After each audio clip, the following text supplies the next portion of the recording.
السلام علیکم ګرانو دوستانو، زه ستاسو ورور احمد ضیا احمدي او تاسو ګورئ ضیا ټکنالوژي.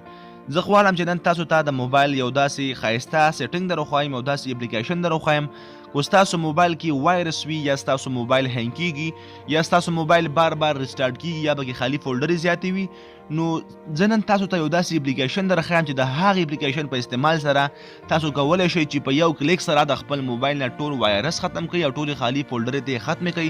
ډېر زیات ښایسته اپلیکیشن دی، سل په سلو باندې کار کوي ځکه چې ما خپله هم استعمال کړی دی، نو زه ترې هم خوشحاله یم.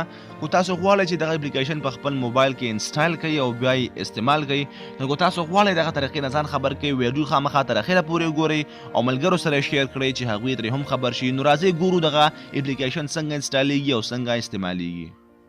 ګرانو دوستانو، کو چینل ته نوی راغلی یې چینل سبسکرایب کړئ، د بیل په نشان کلیک وکړئ او ورسره په آل باندې چې زما د هرې نوې ویډیو نوټیفیکیشن تاسو ته راورسیږي. نو تاسو به په خپل موبایل کې اول پلی سټور کولاو کړئ، پلی سټور به کولاو کړئ او دغلته په سرچ کې به تاسو ورکړئ سیپ کلینر.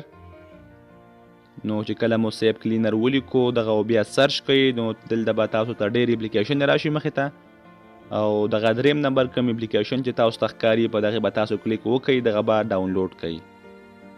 نو تاسو ګورئ چې 8.15 MB دی، سایز یې هم ډېر کم دی او 10 میلیون پلس ډاونلوډ چې دي، دومره خلکو دا ډاونلوډ کړی دی ځکه چې ډېر زیات ښه کار کوي. نو دغه بیا تاسو په خپل موبایل کې کولاو کړئ، په دغې به تاسو کلیک وکړئ.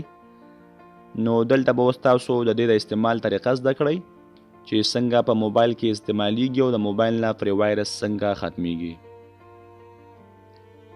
نو دلته تاسو ګورئ اول نمبر کوم آپشن چې دی دغه د ریم د صفا کولو دی، په دغه کلین به تاسو کلیک وکړئ او کله چې دا سل ته ورسېدو نو بیا هغه اپلیکیشن چې هغې کې وایرس دی او ستاسو موبایل یې سلو کړی دی، نو د هغې اپلیکیشنو نه هغه وایرس اوس ختمیږي، خو اپلیکیشن نه ډیلیټ کیږي ځکه چې هغه اپلیکیشن یې تاسو استعمالوئ، صرف به ترې هغه وایرس ختم شي.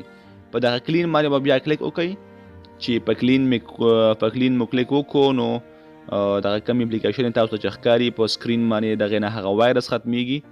نو دغسې دغه هر یو آپشن چې تاسو ته ښکاري سی پی یو کولر، بیټري سیوینګ، جنک فایلز، دغه هر یو به نمبر په نمبر باندې دغسې صفا کوئ، نو ستاسو موبایل به تیز شي او ټول وایرس به دې ختم شي.